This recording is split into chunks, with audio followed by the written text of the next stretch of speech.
And the winner is, guys, been following the industry summit. Everybody's talking about how blah, it was boring, or there's panic and there's concern.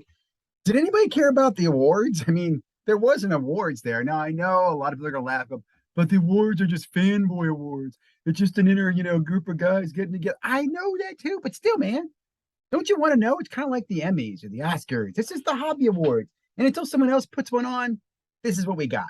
And maybe someone else should put one on. Let's go in today and look at the awards. I want to give you my thoughts, my opinions. We're not going to hit everyone, but I did fill this out back a few months ago. I forget exactly what my answers were. Too lazy to look it up. But I do know I picked myself for Influencer of the Year. Unfortunately, I did not win that. I'll just share that news with you right now. Let's go ahead and scroll down here. Okay. So here's some of the pictures. I will tell you a little history of this. Beckett Industry Awards was hosted by Beckett, which is no longer the powerhouse used to be. And primarily the vendors would come, Topps, Panini, and Upper Deck. And breakers would come, and industry leaders, and they'd vote, and stuff like that.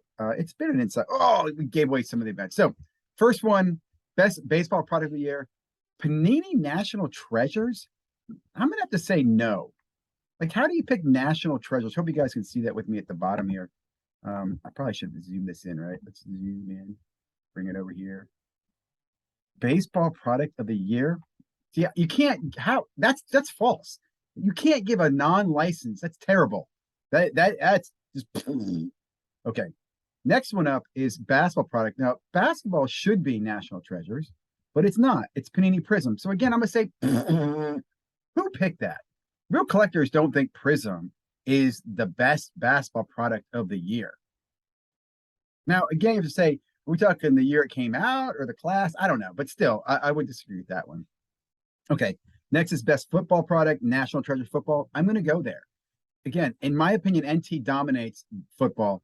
I'd even say, again, like basketball, I'd put NT there. And baseball, I would put Bowman Chrome. That's me. That's Ziggy. Some people put flagship, whatever. But okay, next up is hockey product. I don't know hockey. So winner was SP Authentic. Sounds cool. I've heard about that a lot. Best college gate product. Okay, college. Okay, let's bring it up though. We got to talk about it, man. It's an award, Ziggy. We got to talk about it. Panini National Treasures Football. Interesting. See something here popular. It's almost like they're kind of promoting National Treasures. So like if Fanatics buys a license, they're going to buy National Treasures, but they're not going to buy like, I don't know, Impeccable, or I don't know, what's that other really weird product that no one likes? Spectra. Those aren't going, but National Treasures, man, it's definitely going. The college product is good. Okay. Non-sports product. I would have thought Stranger Things here, but it goes to Topps Star Wars Galaxy Chrome. Woo! Great curator, Daps Man. Is that the one you guys talk about all the time? Is this the one? I don't even know this stuff, dude. Again, I would not have picked this. Is this the remake from the 70s series? I don't know. That'd be kind of cool, but non-product. Again, I would have thought Stranger Things. Next one up is golf product, soccer product, and MMA product. We're going to move these a little fast. Soccer or golf, again, I have no idea. SP Authentic. So Upper Deck apparently does really well in hockey and golf. Soccer, Obsidian. That's a product that just sucks. I'm sorry. Obsidian is going to die. Like, Fanatics, don't buy Obsidian. And how is that the best soccer product? Again, I would look at some type of Chrome, like Topps Chrome, or did Panini not do something good there? I even like the MLS product they did years ago. That's not the best one. Panini Prism UFC for MMA. Is there really a lot of options here in the MMA product of the year? Best racing product. I think this is interesting. Formula One Sapphire. I thought 2021 products overall were pretty bad but again, I'm not an expert. Interesting. Okay, let's move forward here. What do we got coming up next? We're going to do wrestling product, multi-year sport product, non-traditional release are coming up. Now, in the sports product, it's kind of like a multi-sport. And look, show you. Yeah, Chrome for WWE, which again, I don't know, sure. Alan Ginter. I would have gone Goodwin.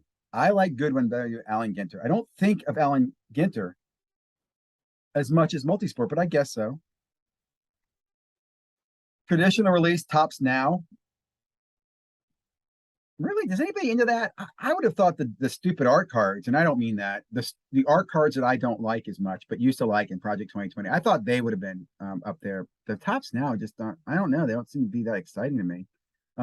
Best trading card game product of the year is going to go to some Pokemon Sword and Shield of the Evolving Skies. That's really interesting. I have no idea who that is. Now, here are some best products: best autograph card, best memorabilia card, card of the year, and product of the year. This is kind of, in my opinion, who picked this garbage?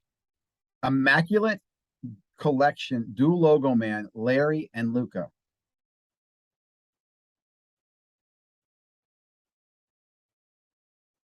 Why is that the best autograph card?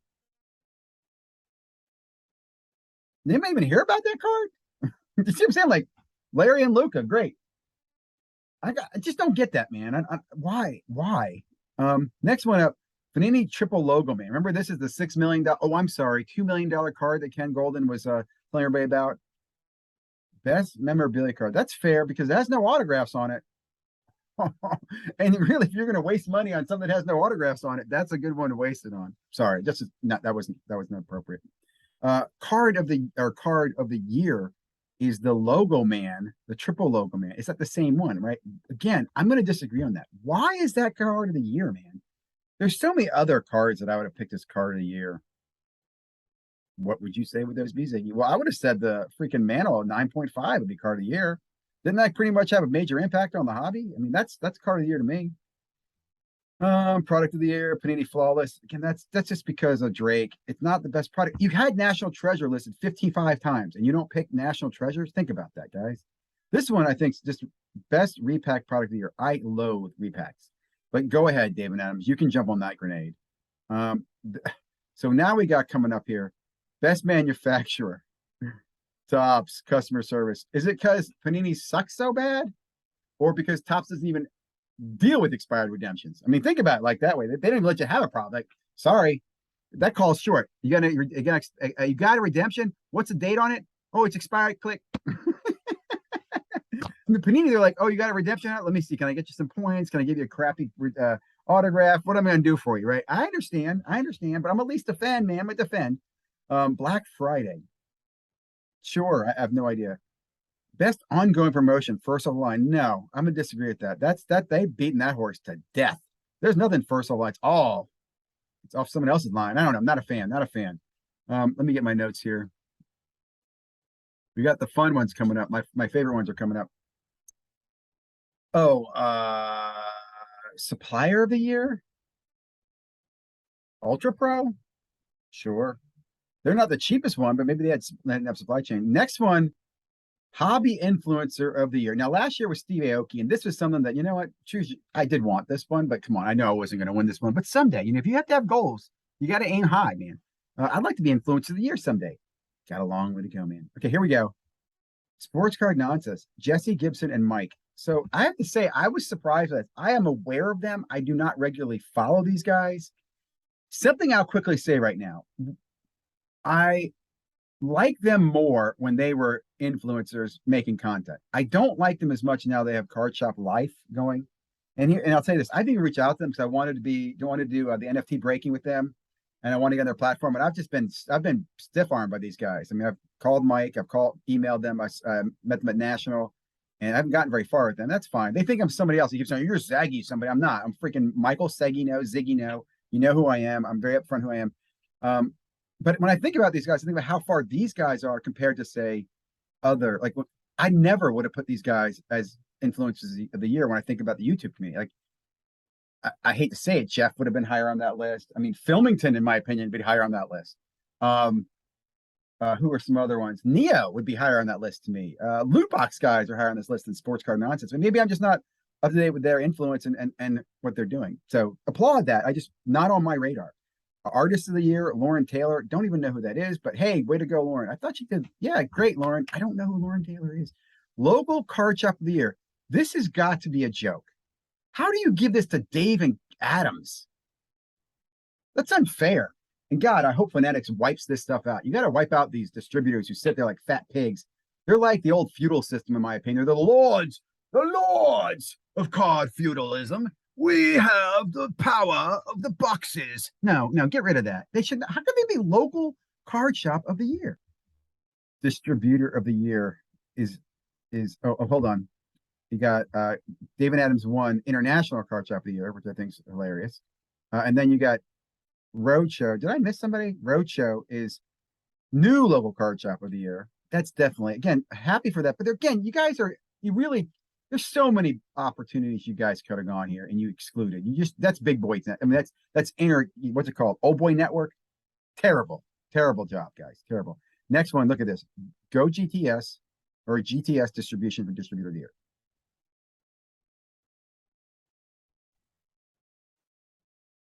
I'm gonna give you the stink eye.